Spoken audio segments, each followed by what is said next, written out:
If you have ever seen one of these power racks in a gym, you'd probably think that they're mostly used as simple safety devices during squatting or bench pressing. But few gym goers like ourselves realize that they were originally designed to allow athletes to perform heavy isometric holds without the need for training partners. That is why the original power rack was invented. Bob Hoffman, a renowned athlete and record-breaking weightlifter with over 600 trophies and awards, played a huge role in popularizing racks designed for isometric training. Following Joe Weider, Hoffman stood out as one of the most prominent advocates of weight training and bodybuilding in the 20th century. Hoffman, after extensive experience in international competition and coaching, concluded that isometric training was the most effective strength training method. He authored a comprehensive book on isometric training. His approach, utilizing an isometric rack for athletes to hold super heavy barbells, proved highly successful. His star pupil Bill March experienced significant power gains through Hoffman's isometric training, enabling him to achieve podium positions at both World Championships and the Summer Olympics. March, a record holder in the press, demonstrated such prowess that as a middle heavyweight, he could outlift heavyweights on the international stage. That is the power of isometric. Now it's time to take a page from the history books and use that same information for our own benefit. We will be covering some of the exercises from Bob Hoffman's functional isometric contraction exercise program, which is about power rack isometric. Adjusting the bar is simple. Simply place it at the height that you like, and we can get started. Before starting any strength training exercise, it's absolutely imperative to warm up your muscles. Perform light cardio or dynamic stretches to increase blood flow and prepare your body for the upcoming workout. You want to set the bar on the power rack at a height that corresponds to your desired squat depth. If we were doing parallel squats, which we'll do in a second, it should be at a position where our knees are at a 90-degree angle when we're in squatting position. Stand inside the power rack with your feet shoulder width apart. Position yourself under the bar so that it rests comfortably across your upper back, not directly on your neck. Grasp the bar with an overhand grip slightly wider than shoulder width apart. Ensure that your wrists are straight and your elbows are pointing down and back. Place your feet firmly on the ground, toes pointing slightly outward. The position may vary based on your comfort, but a common stance is a shoulder width apart or slightly wider. Before lifting the bar, engage your core muscles to stabilize your spine. This is really important. This will provide a solid foundation for the isometric hold. Lift the bar off the rack, straightening your hips and knees simultaneously, and get into starting position. Now push up into the bars as hard as you possibly can while keeping your core engaged and keeping the form, your chest out and your chin up. Push as hard as you can for 6 seconds. Maintain that tension. After the hold, return to the starting position, carefully walk the bar back, and finish with the rack. Now, let's get into our deadlift. Once the pins of the power rack are set at the height that corresponds to our deadlift, stand inside the power rack facing the barbell. Align your feet with the bar, keeping them hip width apart. Starting position should allow for a natural grip and proper hip hinge mechanics. I prefer to do a mixed grip, and that's what you're going to see here. Initiate the movement by hinging at your hips, pushing them back as you reach down to grasp the bar with both hands. Make sure those core muscles are engaged. This is going to provide stability for your spine and protect your lower back during the isometric contraction. Apply maximal force against the pins as if you're attempting to lift that barbell. Maintain a strong and straight back, emphasizing tension in your hamstrings and your glutes. For the RDL version or stiff leg version, simply eliminate the bend in your knees. Pull as hard as you can for 6 seconds. Once we are finished, relax your muscles and carefully release the tension against the pins. As with any of these isometric exercises, please make sure not to hold your breath. Exhale when performing the exercise. These compound movements like the deadlift can wear you out, and a lack of adequate oxygen can make you pass out.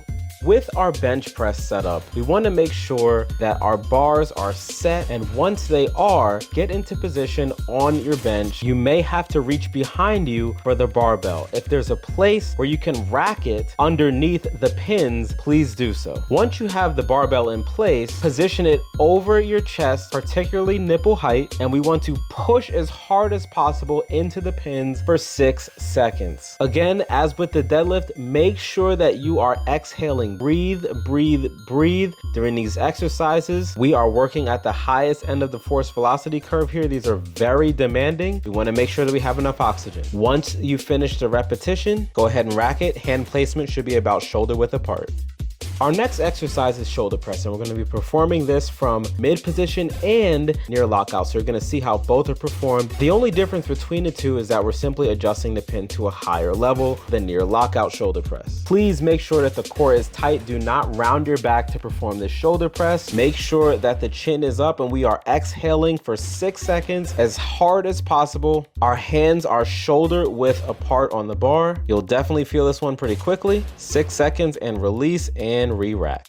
Now we're going to get into our bent over row, and I want to go ahead and remind the squad that we can adjust the pin height to whichever height that we particularly want to work for sticking points for this exercise. So for this bent over row, I have it right in the middle, but I can lower it or raise it to work different parts of the bent over row. Feet shoulder width apart, hands shoulder width apart, core tight, back flat. Drive the elbows up as hard as you can for 6 seconds. Don't hold your breath and release. The key to this exercise is driving the elbows up, not pulling your whole body up. It will make a difference. I wanted to throw this little extra credit exercise in. This is actually not one of the exercises that Bob Hoffman listed in his Power Rack Isometric program, but there's the bicep curl. Once the pin is at the correct height, making sure that we engage the core and do not arch the back, we're going to pull as hard as we can in bicep curl position for 6 seconds. Hands are a little wider than shoulder width apart. Make sure to breathe and release.